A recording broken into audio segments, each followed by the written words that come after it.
Hello friends, welcome back to my channel. అందరూ ఎలా ఉన్నారండి? బాగున్నారా? మేమైతే బాగున్నామండి. కర్రీస్ ఏ వండాలో అర్థం కాలేనప్పుడు జస్ట్ 5 to 10 మినిట్స్లో అయిపోయే రెసిపీ నేను చూపిస్తానండి. అదేంటో కాదు, తెల్లపిండి కర్రీ అనమాట. నేను ఫస్ట్ టైమే చేస్తున్నాను, యూట్యూబ్లో చూసి చేశాను అనమాట. సో ప్రాసెస్ చూసేద్దామండి.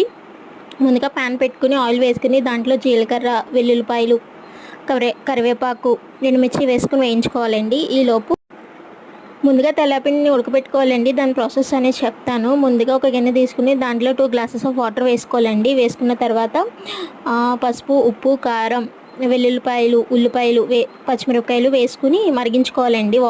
వాటర్ మరిగిన తర్వాత దాంట్లోకి తెల్లపిండి వేసుకుని ఉడకపెట్టుకోవాలండి. ఈ ప్రాసెస్ అనేది ఒక 2 మినిట్స్లో అయిపోతుంది అనమాట. ఇప్పుడు వేయించుకున్న పోపులోకి తెల్లపిండి అంతా వేసుకుని వాటర్ పోయేంత వరకు దగ్గరకు మగ్గించుకోవాలండి. ఒక 5 మినిట్స్లో అయిపోతుందండి ఈ ప్రాసెస్ అంతా.